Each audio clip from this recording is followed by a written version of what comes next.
Oi, família querida, que alegria chegar até você. Obrigada pelo seu carinho, sua audiência de todos os dias, de toda semana, aqui no Consultório de Família. Nós abrimos os braços, abrimos as portas, convido você para ficar aqui com a gente, eu no meu sofá, você no seu cantinho, mas juntos, conectados nessa vontade de aprendermos juntos. Hoje o tema vai ser interessante, filhos crônicos. Muita gente já participou com a gente desde que anunciamos o tema nas nossas redes sociais. Perguntas, questionamentos que queremos com isto ajudar você aqui também no programa de hoje. Fique muito à vontade para participar. Nós estamos ao vivo, você pode falar com a gente no nosso Facebook, também convidar outras pessoas, compartilhar o nosso conteúdo. Isso é muito legal, tem muita gente que precisa ouvir coisa boa. Então vamos compartilhar o que é bom. Quando receber notícia ruim, aquelas listas no WhatsApp, aquelas notícias que a gente não sabe de onde vem e nem para onde vai, não compartilha, mas o que é bom, o que você sabe que tem o selo da Novo Tempo, portanto, fique à vontade para chamar outras pessoas a conhecer esse conteúdo. Vamos lá, filhos crônicos, o tema de hoje, a minha convidada é a terapeuta de família e casal, a família como um todo, a Isabel Passos. Bem-vinda, bom tê-la aqui outra vez. Pois é, já tinha algum tempo que eu não vinha, né? É um prazer estar aqui mais uma vez e para tratar de um tema que é tão raro de se falar, né? Verdade. É um conceito até que para algumas pessoas pode ter parecido estranho, né? De ter tentado entender realmente o que são filhos crônicos. Mas é sempre um prazer estar aqui, é muito bom, é muito gostoso. Muito, já faz anos, né, Isabel, que a gente se encontra aqui nesse sofá, que a gente troca ideias, que aprende junto. Tem uma série que foi feita com a Isabel, uma das melhores, assim, no consultório, foi quando a esposa faz mal, quando o marido faz mal, quando a sogra faz mal, quando a mãe faz mal, quando o pai faz mal. É uma série muito legal, porque faz a gente se ver ali dentro, não é assistir olhando para o outro, é se encontrando ali enquanto esposa, enquanto marido, o vô, a avó, a sogra. Todo mundo pode se identificar naquilo que pode contribuir negativamente para o sofrimento da família e, claro, nosso intuito é sempre ao final do programa fazer você pensar como ser positivo em relação ao que você pode entregar para esta família. Procura no nosso canal no YouTube, esses programas já são antigos, acho que a gente está bem mais nova, mas enfim, isso não vem ao caso, você pode encontrar lá os nossos programas no YouTube. Quero só lembrar para você que a Novo Tempo agora, ela está com uma plataforma, já temos anunciado a você, uma plataforma nova para colocar todo o nosso conteúdo, chama-se NT Play. Tem os nossos inscritos no canal no YouTube que está esperando que a gente ponha ali os programas como nós fazíamos antes, mas nós agora migramos para uma plataforma diferente, exclusiva, com todo o conteúdo da Novo Tempo. Então você pode acessar o ntplay.com e ali procurar o consultório de família, como todos os outros programas que você gosta, tá bem? E assim a gente continua conectado e compartilhando com mais pessoas esse conteúdo. Isabel Passos, diga pra gente, o que é essa história de filho crônico? Qual é o conceito que você quer passar pra gente já de pronto? Eu preciso, inclusive, confessar uma coisa. Quando eu pensei nesse tema, eu estava olhando para um lugar, mas aí à medida que fui estudando e que fui remetendo a alguns casos clínicos, eu fui encontrando uma ampliação desse conceito de filhos crônicos que para mim foi muito libertador até para lidar com algumas situações lá no consultório. Porque quando a gente pensa em filhos crônicos, é natural que a gente imagine e quase que coloque aí numa sinomia, numa igualdade de significado com a geração canguru. E na realidade não são a mesma coisa. O fato do sujeito fazer parte da geração canguru, ele está maduro, ele ou ela já é uma pessoa de mais de 30, às vezes 40 anos, mas continua dentro de casa, solteiro, morando com pai e mãe e tal, não significa que ele seja um filho crônico. Não está exatamente indicando que ele é um filho crônico. Porque muitos filhos permanecem, às vezes, morando com os pais, não casam, especialmente mulheres, não casam, não se desvinculam, vamos dizer assim, geograficamente da mãe e do pai, ou às vezes só da mãe ou só do pai, mas são pessoas amadurecidas, são pessoas independentes, são pessoas diferenciadas, que têm a própria história, que conduzem a própria vida. No caso do filho crônico, não. No caso do filho crônico, às vezes ele até casa. Às vezes ele constrói a vida dele, ele constrói um outro núcleo familiar, ele tem uma profissão, ele tem uma vida, mas ele não consegue se desvincular emocionalmente da família de origem. Ele não consegue dar continuidade, agir, assumir uma postura de adulto. Ele não consegue sair do lugar de filho. Por isso o nome filho crônico. Ele sempre vai olhar para o pai e para a mãe como pai e mãe. E colocando, parece estranho e às vezes até meio confuso, mas de que maneira é que esse olhar, ele deixa de ser saudável? Quando eu continuo olhando, quando minha mãe continua tendo na minha vida o lugar de mãe.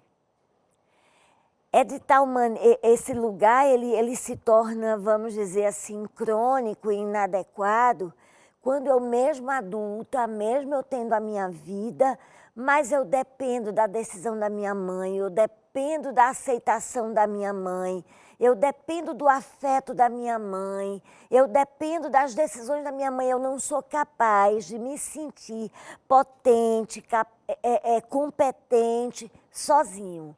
Eu fico dependendo das decisões dos outros. E isso torna a situação muito delicada, porque na maioria das vezes, um filho crônico, quando ele estabelece um novo vínculo, quando ele constrói ali um outro núcleo familiar que não mais o de origem, o que acontece? O sentimento e a postura de filho crônico só vai mudar de lugar, mas ele vai continuar agindo como filho crônico. Muito bem. Não está confuso não, está super claro, tá bem? Fica tranquila. Mas agora, claro que a gente quer entender como é que esse filho se torna filho crônico. Como é que essa relação não consegue avançar em termos de maturidade? Como é que ele se constitui crônico? É excelente você perguntar isso, Darleide, porque para eu responder isso, a primeira coisa que eu vou ter que fazer, porque assim, a gente precisa ter consciência de que toda vez que nasce uma mãe, nasce uma culpada, né? Exato. Então, eu preciso colocar isso sem também despejar nessa mãe, acarretar sobre ela mais essa culpa, né? E colocar nesse lugar da culpa. Mas a gente encontra uma explicação, eu não sei, uma explicação psicológica, afetiva, talvez até sociológica para a situação, que é na forma mesmo de conduzir a criança quando eu não permito que ela vá se desvinculando de mim, que ela vá se tornando capaz de cuidar dela mesma. Por exemplo, um hábito que é muito recorrente nas famílias são mães e pais que permitem que as crianças permaneçam dormindo. Na realidade, eu acho que o termo permanecer nem cabe, porque não deve haver nenhuma iniciação, muito menos uma permanência dessa criança dormindo na cama dos pais, dormindo no quarto dos pais. Os pais, eles não fazem ideia do quanto que essa atitude, que parece inocente e que parece, inclusive, acolhedora, vamos dizer assim, parece amoroso, quando na realidade é uma atitude extremamente danosa para a maturidade emocional da criança. Porque vai mantendo essa criança presa, vai mantendo essa criança o tempo todo vinculada. Coisas como, por exemplo, não deixar que uma criança aprenda a comer sozinha, com que ela desenvolva o hábito de aprender a comer. Ah, mas ela vai bagunçar. Ah, mas ela vai sujar. Mas é nesse ato de sujar, é nesse ato de bagunçar, que ela vai descobrindo a possibilidade de errar e de acertar e vai aprendendo a confiar nela. É o Então, princípio da autonomia, da né? Deixar o indivíduo autonomia. acertar, errar, Exatamente. colher os resultados disso. Só para a gente interferindo com quem ali de casa participa com a gente, tem uma mãe dizendo assim, será que é isso que tenho vivido em casa? Tenho um filho de 19 anos, nem estuda, nem trabalha, como despertá-lo para a vida? Mas é uma mãe que está atenta para um filho que não está reagindo à vida. Só para você aproveitar essa pergunta e incluir aí no que você está ensinando para a gente. Darleide, uma situação como essa pode estar envolvido aí uma cronificação dessa filiação, vamos dizer assim, pode, mas sinaliza também outras coisas. Porque o filho crônico, ele fica muito mais claro quando ele sai. E mesmo assim ele permanece. Esse é o ponto que vai diferenciar da geração canguru que você iniciou pontuando. A gente está vendo esse menino que ela está trazendo aí de 19 anos, que nem estuda e nem trabalha, pode estar simplesmente na geração nem mesmo, sabe? É verdade. Pode estar simplesmente nisso aí, ainda mais que há alguns jovens hoje que têm uma adolescência um pouco mais estendida, que demora mais um pouco para construir essa identidade. Ela falou em 19 anos. Está se falando de alguém que está recém-saído pela OMS, ele está recém-saído da adolescência. Então, a identidade dele pode não estar construída ainda, pode ser uma coisa temporária. Eu não acho que seja seguro colocar ele nessa categoria. Mas olha só, a Wanda ficou um pouquinho confusa num momento quando você falou a respeito do lugar da mãe, de em algum momento a mãe deixar, entre aspas, de ser mãe. Ela quer entender melhor. Não entendi. A mãe deve deixar de ser mãe em algum momento? Boa pergunta, obrigada. Você está atenta, né? Precisa. É doloroso, mas a gente precisa contar essa verdade, né? Darleide, da gente entender é interessante.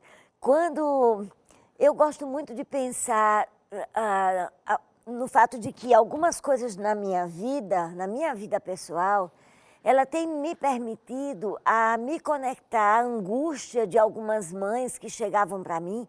E eu não conseguia entender. Eu era simplesmente incisiva, era técnica, era dura, dizia é isso e pronto e acabou.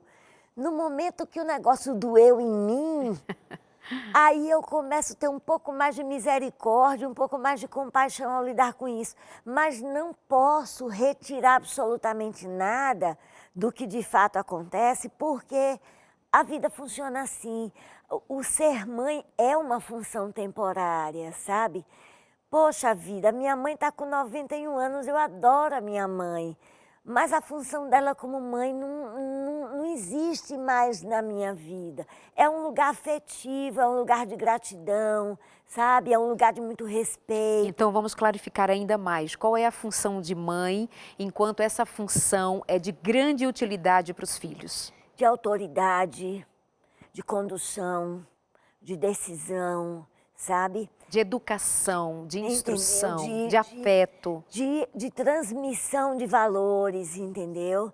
Até de ajudá-los nas escolhas, nas decisões que eles tomam. Mas chega um momento em que se isso não for cortado, o filho adoece. Aí você seria uma filha crônica, eu uma filha crônica, nossos filhos seriam cronicamente filhos, ou seja, minha filha casada precisaria me consultar a respeito do lugar onde ela iria tirar férias com o marido dela, ela teria que me consultar a respeito de decisões que cabem a ela e ao marido dela na formação da família que ela está desenvolvendo. É nesse momento que a gente precisa entender que, outro dia, um pai me dizia que ficou muito surpreso quando soube que a filha havia postado fotos no Facebook e ele ficou assustado e disse, ela está em Fortaleza. E a mãe disse, sim, mas ela nem falou com a gente.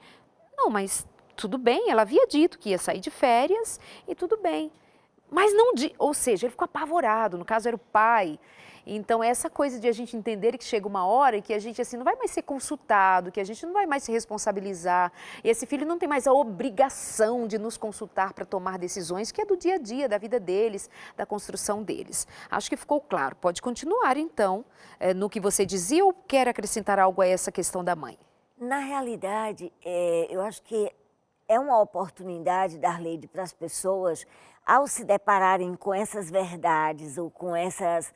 não vamos usar a palavra verdade, porque parece uma coisa tão absoluta, né? De repente a pessoa não dá conta de olhar para isso como uma verdade e pode achar que a gente está sendo dogmático demais e tal, mas sempre que a gente ouve uma ideia que é nova para o nosso elenco, né? Que não faz parte do nosso arcabouço de crença, eu acho que a gente pode dar a oportunidade de pensar que aquilo faz algum sentido, sabe? De repente se permitir se reavaliar, se olhar a partir daquilo que está sendo dito, sabe? Até que ponto essa angústia que isso me traz é porque eu estou preocupado realmente com o bem-estar do filho, ou será que é porque isso me coloca num lugar completamente desconhecido e onde eu não tenho mais o comando, né? Então, essa perda de poder, essa perda de comando é algo que mexe com a gente. Tudo parecia estar sob nosso controle, de repente a gente percebe que não está mais sob o nosso controle. Eu me lembro bem de um caso famoso de uma mãe que encontrou a filha morta e o jornalista perguntou àquela mãe o que ela sentiu na hora que viu aquela filha tão jovem assassinada daquela forma tão brutal. E a resposta dela até hoje me marca a alma, porque eu acho que é um sentimento que é comum a qualquer mãe. Ela respondeu: a minha vontade foi colocar no útero de novo. Porque qual é o nosso desejo? É proteger. E a fase adulta traz para nós uma consciência de que nós simplesmente não temos como proteger os nossos filhos, de que nós não somos Deus, sabe? De que as coisas elas escapam ao nosso controle, de que a vida ela é dinâmica demais e leva os nossos filhos para lugares sobre os quais a gente não pode colocar a mão. E que isso da gente não poder colocar a mão faz parte da saúde da vida. Exato, para ambos. Para ambos. Para mães, para pais, para os filhos. Então, a Maria Aparecida também tinha dito assim, não existe ex-mãe. Eu espero que agora você tenha compreendido melhor. Eu sou mãe, Isabel é mãe, nós jamais diríamos que existe ex-mãe. Mas a função de mãe, ela tem um começo e tem um fim do ponto de vista daquilo que nós citamos anteriormente. Instrução, educação, passar os valores. Chega uma hora que nossos filhos estão crescidos e agora eles precisam, vou repetir a palavra, eles precisam tocar a vida com toda a bagagem que um dia seus pais os entregou. Isso não significa deixar de ser pai e mãe, mas a função, ela encontra o seu lugar máximo. Uau, meus filhos voaram e agora eles são capazes de construir sua própria história.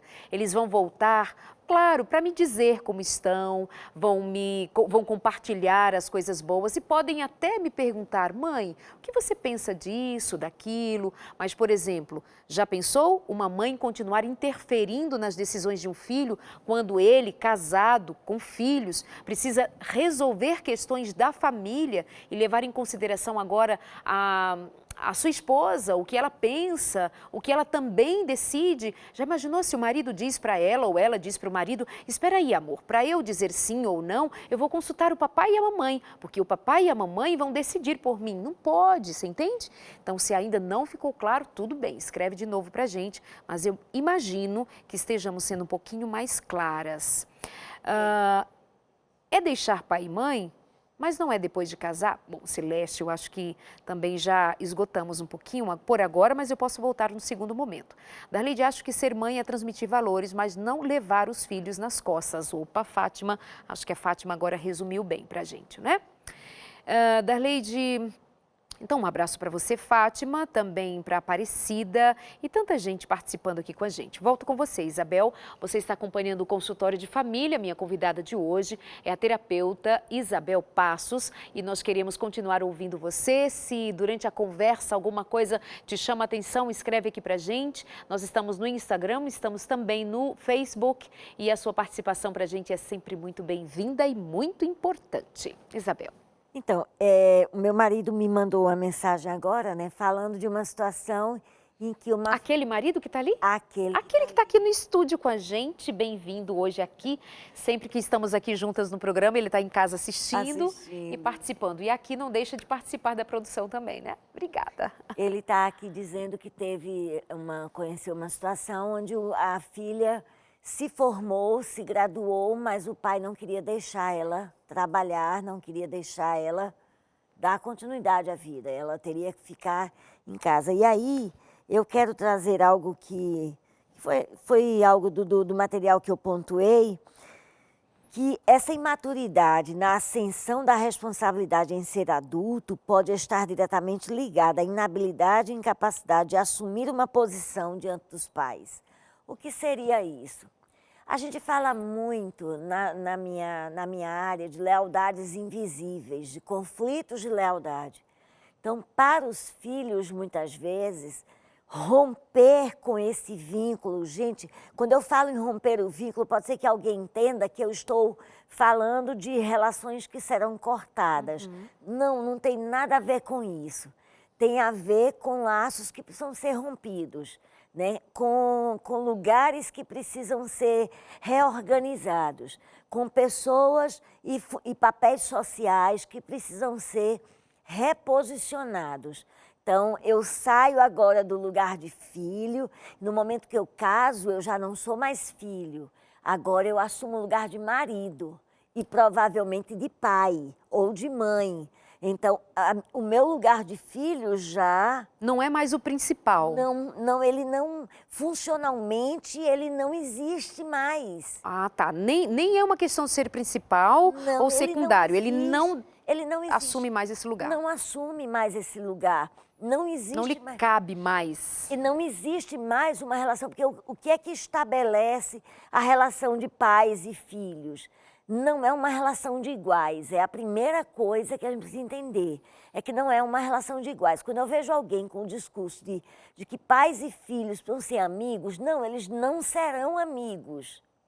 Não serão amigos porque são pessoas de categorias diferentes. Não é uma relação de igual, é uma relação hierárquica.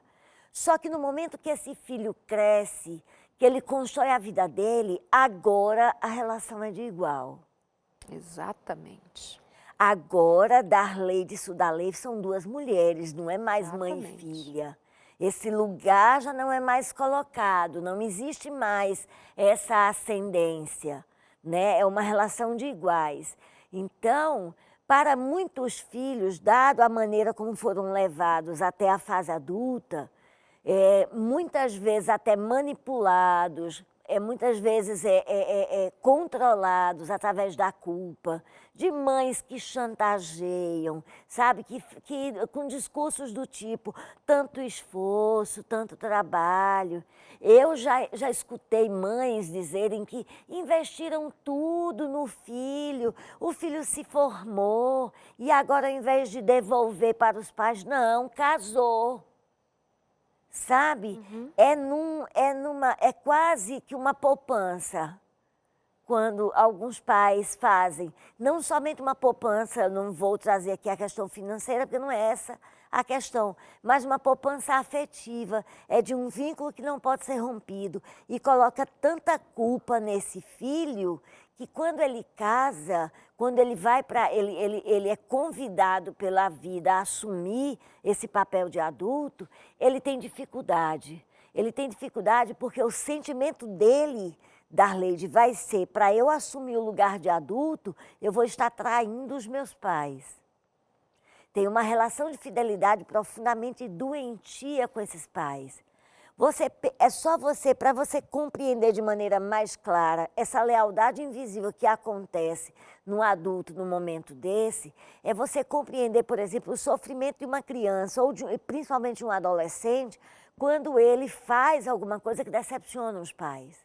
Porque qual é o maior desejo da criança, o maior desejo desse adolescente? É nunca decepcionar.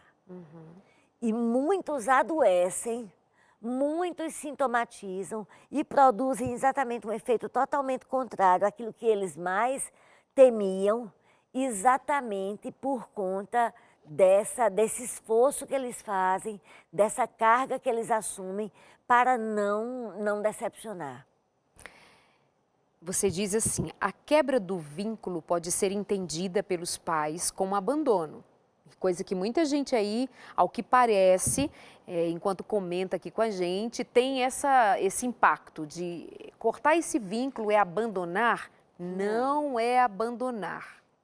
Enquanto que o reposicionamento, olha a palavra, reposicionamento do filho, leva a uma maturidade autêntica e revela claramente uma superação da posição de dependência infantil. Lembre-se que nós estamos falando hoje a respeito dos filhos crônicos. E uma das perguntas que eu fiz foi, como é que então aparece, como é que surge um filho crônico? Então nós entramos nesse esquema de entender que muitas vezes os pais não permitem que este filho torne-se independente. E a Isabel nos fez entender que especialmente é quando este filho sai de casa é que a gente tem uma melhor percepção de que se ele é agora independente ou se é crônico como filho e vai ficar voltando para casa. Pasme. Outro dia eu recebi um relato de uma mulher casada que foi morar com seu marido noutra cidade. Ela entrou numa crise, num processo tão difícil naquele casamento de falta de compreender o seu lugar como mulher e esposa, que ela chegou ao divórcio para voltar para casa, porque ela não conseguia viver longe dos seus pais. Isso podemos identificar como a cronicidade da filiação. Acabou, não deu para manter um casamento, volta para casa. Por quê? Porque eu não consigo ficar longe, principalmente da mãe, ela dizia. Porque eu não consigo ficar longe da minha mãe. Ou seja, ela troca o marido, ela troca o casamento. Então não pense que nós estamos falando a respeito desse vínculo, como se fosse cortar o vínculo do ponto de vista afetivo e não considerar mais, não respeitar mais, não visitar mais, não dar flores, não levar presente, não desejar feliz das mães, dia dos pais. Não é nada disso. Eu imagino que você fica muito impactado com essa primeira ideia, mas a gente está se aprofundando um pouco mais para que esse tema faça sentido e você consiga clarificar melhor suas ideias a respeito. Isabel. Darleide, eu vou levantar aqui uma questão que eu acho que é fundamental a gente pensar na importância da figura paterna no corte dessa simbiose, porque assim, a maior parte das simbioses, das fusões emocionais que a gente percebe de filho é com mãe. E muitos desses casos acontecem porque, na maioria das vezes, o pai é completamente periférico. Ou porque ou ele é periférico estando nesta relação, mas ele não se implica dentro dessa relação, ele não se coloca, ele não assume esse papel de corte, porque a psicanálise mesmo traz o pai com essa função de fazer o corte, de fazer a separação. É o pai que vai dando o limite, é o pai que vai tirando essa criança do colo da mãe, é o pai que vai dando a essa criança, mesmo sem perceber, quando ele participa do cuidado, é o pai que vai dando a essa criança a possibilidade de pensar num outro diferente do eu. Né? Ele que vai dando essa identidade. Quando esse pai não assume esse papel, ou porque ele não está presente, porque nunca esteve, não é? De uma mulher que cria o filho só, ou de um pai que está ali, mas não participa, isso acaba sendo muito, favorece muito, vamos dizer assim, a dificuldade de amadurecer um filho, não é? Dessa coisa de não ter tido esse corte, essa figura que servisse de referência, de limite aí para essa criança. Esse conteúdo, inclusive, foi elaborado e trabalhado aqui no programa da semana passada a respeito de paternidade. E foi realmente assim muito proveitoso do ponto de vista de deixar esse lugar do pai absolutamente conhecido na função que ele exerce, na formação e desenvolvimento desse filho. E muito bom você trazer aqui para compor o significado do papel de pai e de mãe. E as questões continuam, Isabel. Qual é o momento, se desperta o interesse daqueles que querem acertar logo? Qual é o momento que devemos cortar a nossa função de mãe? Ela tem uma filha, ela e o marido têm uma filha que está no colégio interno, num dos nossos internatos adventistas espalhados pelo Brasil, e ela acha que é errado que os pais, a menina de 17 anos, já está achando errado que os pais não a deixem sair sozinha na cidade com o namorado. É errado, como pai, segurá-la? Ela diz que já está na faculdade, que precisa de mais liberdade. Ela só tem 17 anos. Aí é um ponto delicado para os pais. Porque assim, eu fico imaginando aquela pipa que a gente solta e fica ali. Nunca soltei pipa, mas eu fico vendo. Sim, mas e a quem metáfora solta, é perfeita. não é? Vai puxando ali, vai soltando aquela linha e a pipa vai subindo e tal. Mas aí a pergunta dessa mãe é assim, que horas que eu solto um pouco mais? Isso é hora de eu soltar para ela sair com o namorado? Darleide, é realmente uma questão muito delicada, envolve muita coisa aí. Exato. Envolve principalmente uma relação afetiva saudável, onde está presente o elemento da confiança e da responsabilidade. Então, a gente vai dando liberdade para um filho à medida que ele vai correspondendo com responsabilidade.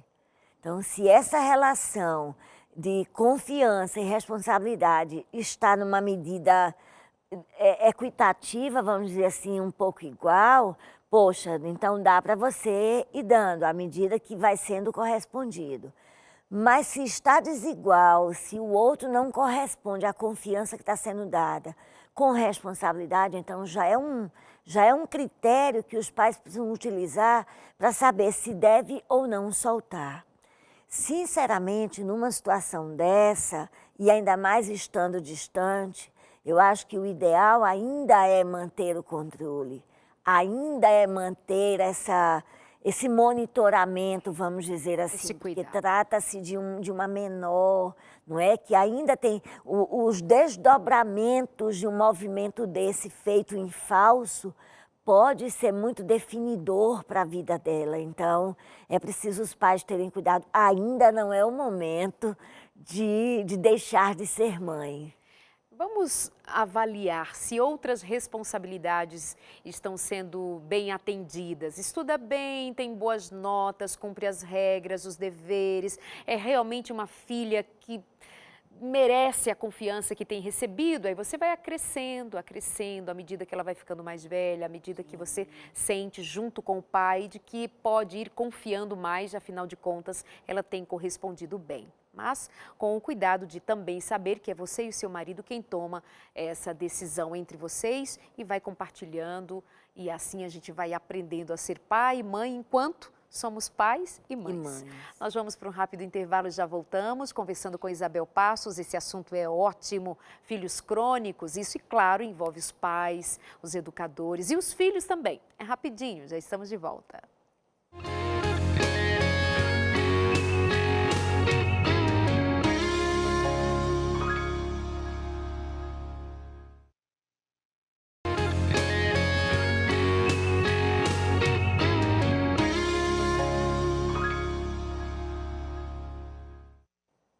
Gente linda do meu coração, quero lembrar que nós temos o prazer de mandar para você, pelo correio, a revista que é um curso sobre como viver melhor em família. É a revista Entre Família. São lições muito específicas a respeito de relacionamento. Primeiro, relacionar-se com você mesmo, com você mesma. Trabalhar questões como saúde emocional, é extremamente importante. Depois vai levar você para pensar enquanto mulher, enquanto homem, na função marido, mulher, pai, mãe, no cuidado com os filhos, no cuidado com a saúde física, mental e espiritual. Tudo isso aqui na revista Entre Família. E é um presente nosso para você. Entre em contato e pede, porque nós temos a alegria de lhe atender e mandar esse material para você, sabendo que vai te ajudar a cuidar melhor de si e da sua família. Se nós colaborarmos, nossa família pode ir muito além. Se nós fizermos mudanças positivas, se nós enxergarmos melhor o nosso lugar, a nossa função, o nosso papel, se pudermos assim ajudarmos filhos, ajudarmos o marido ajudar a mulher, todos entram nessa conexão de fazer a família um lugar melhor, pessoas mais felizes, com o Entre Família, ou a revista Entre Família, que é esse curso legal para você pedir. Entre em contato pelo telefone em horário comercial 0 operadora 12 2127 3121 ou mande uma mensagem para a gente no nosso WhatsApp. O DDD é 12 98100 1615 98100 1615. Essa mensagem você pode mandar agora e aí o pessoal, a equipe vai cuidar de responder para você e te orientar como faz para receber, mas o certo é que você vai receber em casa, a revista Entre Família. Tem online também. Você pode entrar no site novotempo.com/consultório de família e ali tem online a revista para você que é mais conectado. Fique muito à vontade. Estamos conversando hoje com a terapeuta de família Isabel Passos e o tema é filhos crônicos. Claro, mexemos com as mães e aí nós ficamos muito preocupadas quando dissemos que chega uma hora que a função de mãe e de pai cessa para começar um outro tipo de relação entre mãe, pai e adultos, agora se relacionando com filhos adultos, portanto há uma igualdade, claro, sem desconsiderar que deva permanecer para sempre. O amor, o respeito, a consideração, tá tudo certo no papel, não tenha medo, mãezinha. Tem umas mães aqui com medo, dizendo, não, pelo amor de Deus, eu vou ser mãe para sempre. Sim, eu também vou ser mãe para sempre, mas eu quero que a minha filha torne-se mulher e adulta cada vez mais responsável, sem ficar, mãe, mami, e eu, mami, não. E agora eu quero perguntar aqui de volta para Isabel Passos. Me diz, Isabel, como é que filhos crônicos se comportam no casamento? Se tornam filhos dos seus cônjuges. Ai, ai, ai, ai, ai. Se tornam filhos dos seus cônjuges. É muito sério, Darleide. E quando essa situação é por parte do homem, aí a coisa fica mais grave ainda, porque você imagine... Eu às vezes fico muito impressionada com a naturalidade com que algumas mulheres lidam com essa situação, porque é tão cultural, essa maternagem para a mulher é algo tão cultural que ela muitas vezes assume essa maternagem em relação ao marido como se fosse a coisa mais natural do mundo. Ela não acha que tem alguma coisa fora do lugar, apesar de se sentir sobrecarregada, que é pesada a vida, que decisões que ela precisava que ele tomasse, ela não toma. Outro dia eu escutei de uma esposa lá no consultório, ela disse, Isabel, no dia que eu não posso ir para o trabalho, eu tenho 2 filhas pequenas, no dia que eu não posso ir para o trabalho, porque preciso ficar em casa cuidando de alguma coisa com as minhas filhas, meu marido também não vai não. Oi? Ele fica sentado no sofá, entendeu? Não vai. Gente, vocês pensam que a gente pode, sei lá, criar um roteiro da história da vida alheia? Não, é a vida de muita gente que é assim. É este o roteiro. Esta é uma questão levada a consultório. Em clínica, houve-se um relato destes. Quer ver outro relato? A esposa que foi passar alguns dias na casa dos sogros, né, e estava dormindo, e de manhã cedo foi invadida, vamos dizer assim, pela presença do sogro no quarto, que entrou sem bater, sem nada, entrou ao amanhecer do dia para levar um copo de vitamina para o filho. Só não tinha uma mamadeira, mas o conteúdo era o mesmo, né? Então, e é algo que ele fez a vida inteira. Aí ela passou a trancar a porta. Ele não deixou de levar o copo de vitamina, só ficou pior. Teve que bater. bater na porta e ela teve que levantar para abrir para a mamadeira do marido entrar.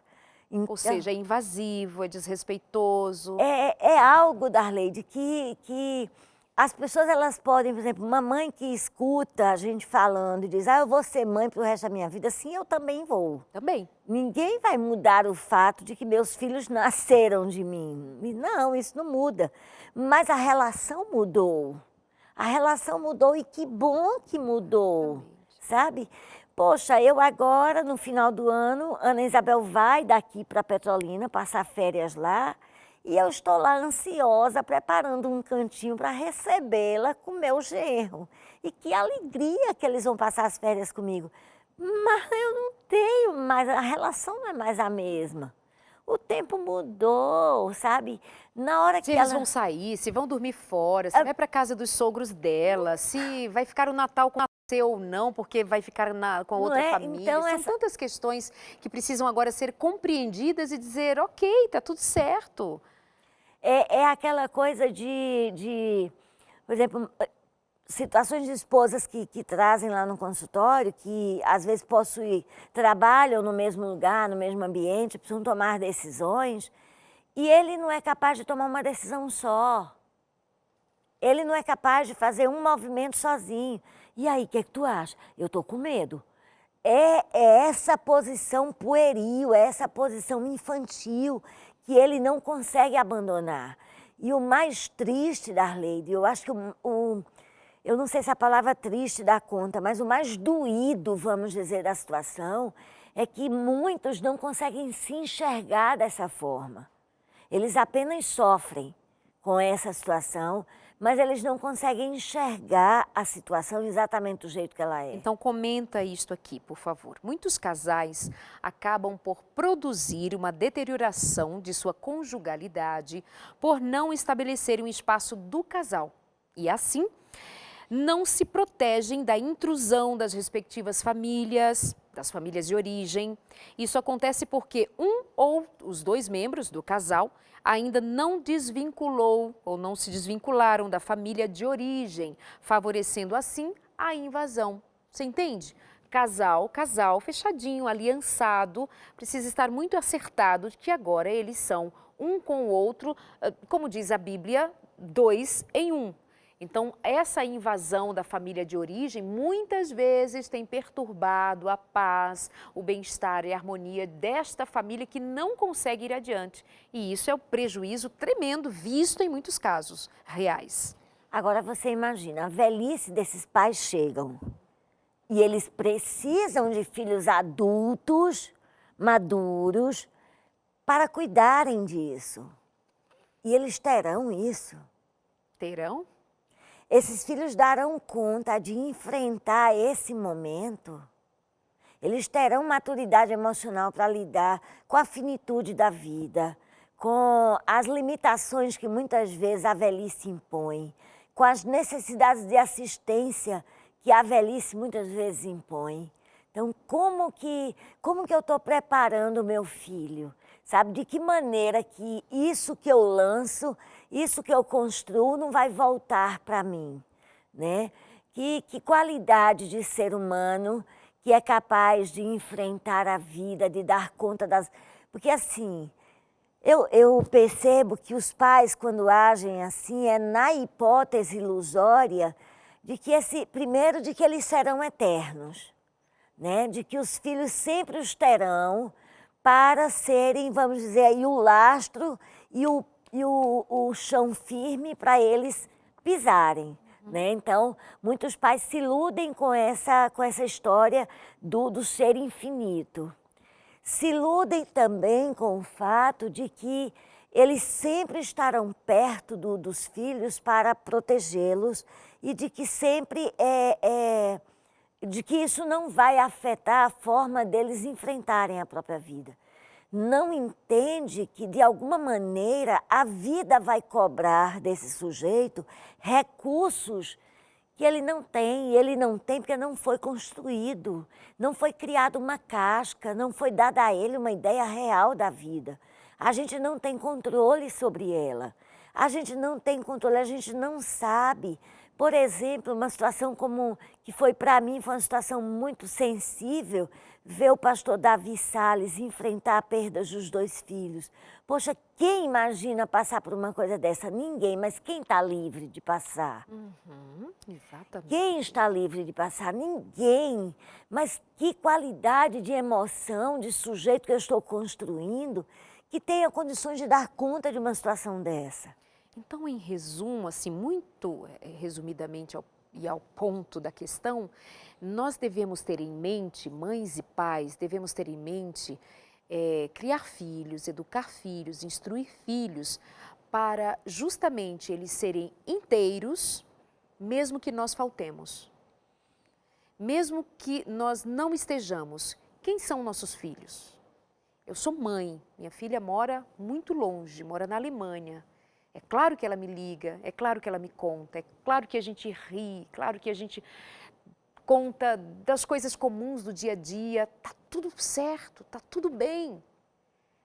Mas eu estou segura de que se eu faltar hoje na face da terra, se eu morrer, a minha filha tem estrutura para continuar levando adiante a sua vida.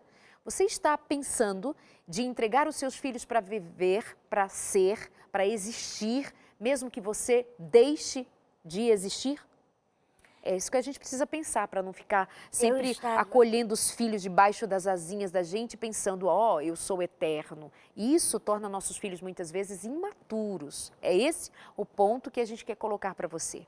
Eu acho que a palavra imaturo não consegue dar, Darleide, a dimensão da gravidade disso. É verdade. Porque não torna imaturo, torna inútil. Meu Deus. Torna inútil. E é complicado isso. Eu conversando com uma mãe, há umas 2 semanas atrás, uma mãe da igreja, e eu dizendo a ela, filha, isso que você está fazendo com seu filho, o menininho dela, uma criança de 6 anos talvez, que ela não deixa comer só, ela fala com a criança o tempo inteiro como se ele fosse um bebê, a linguagem dele não desenvolveu, e eu dizendo para ela, filha, tu já imaginou?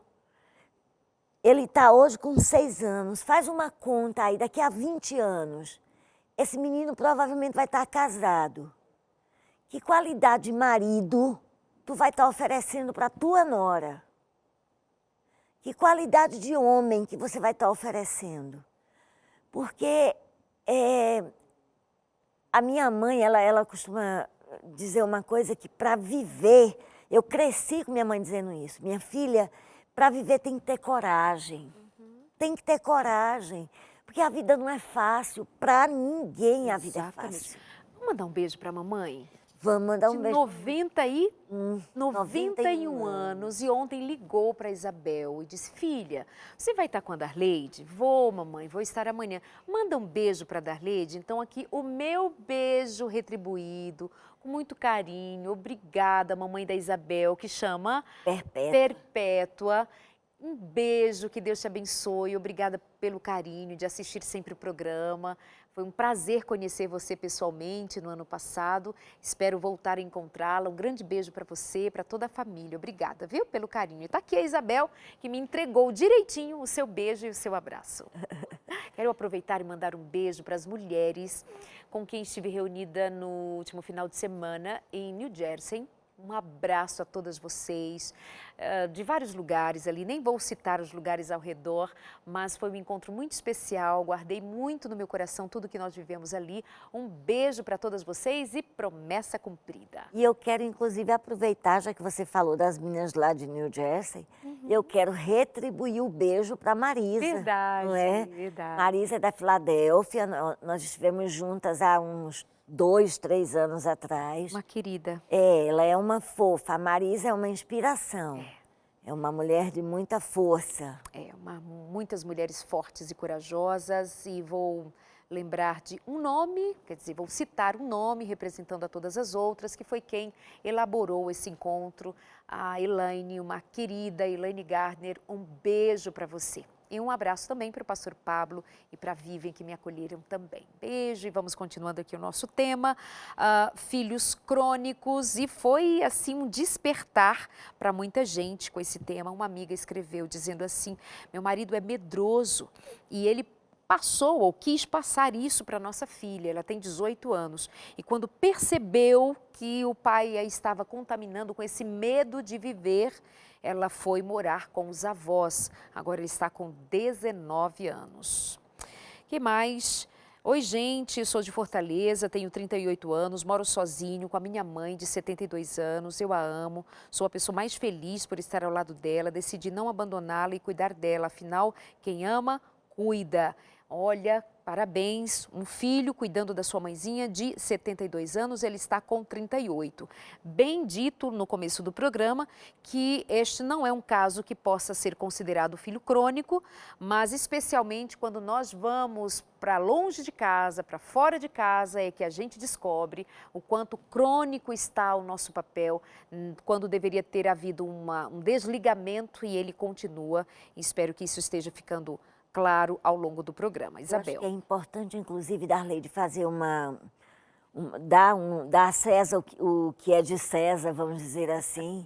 Esse conceito de filho crônico não é meu, tá?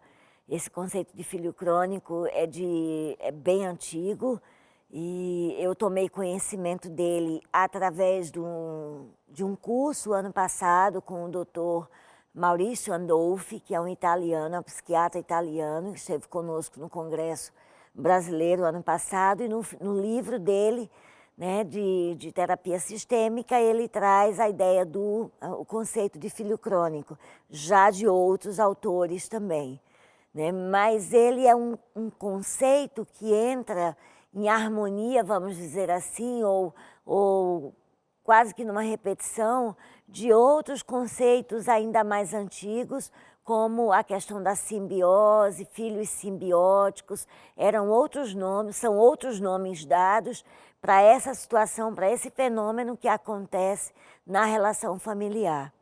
Eu gostaria de falar, Darleide, meu marido está falando a respeito da cura, né, de como caminhar para a cura de uma situação como essa, né? Eu acho que a gente precisa partir de duas perspectivas. Primeiro, você que tem filhos pequenos, né, que ainda está num período tenro, sensível, é pensar na prevenção. Acontece que muitas vezes eu, adulta, sou mãe de uma criança, mas eu sou uma filha crônica. Então, agora é na prevenção, não para que ele se torne, mas para não reproduzir um padrão que é meu.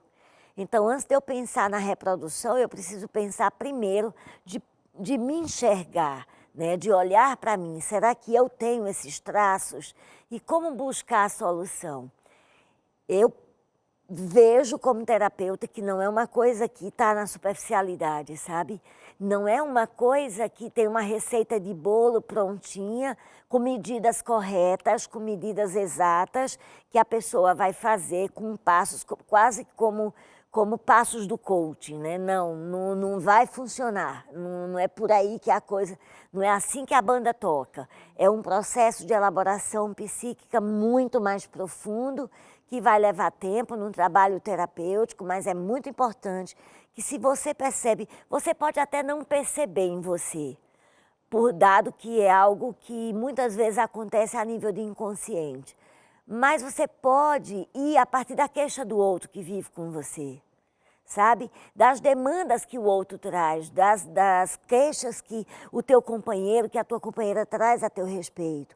Ou, quem sabe, da dificuldade de você avançar na vida.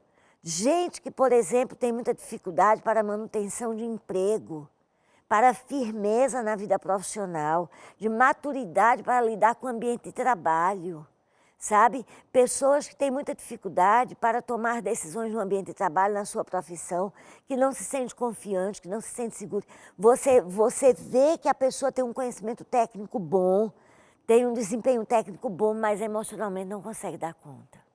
Isabel, obrigada.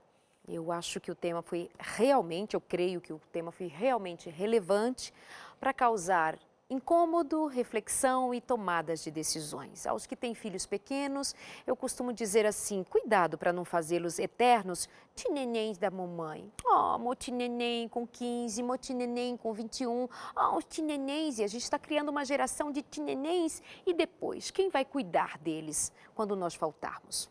Então, o tema foi relevante pela resposta, pela participação. Obrigada. Obrigada a você pelo carinho, pela audiência. Eu espero ter te feito bem, mesmo que você precise enxergar alguma coisa e sentir até, dói. Mas é preciso crescer como pai, como mãe, para vermos nossos filhos crescerem com saúde física, mental e emocional. E eu digo uma coisa, às vezes é preciso estudar para ser pai e mãe ao longo da vida. Um abraço, a gente se encontra aqui na semana que vem com mais um consultório, sempre com meu carinho e meu respeito a você e a minha gratidão por sua audiência. Um beijo e até lá!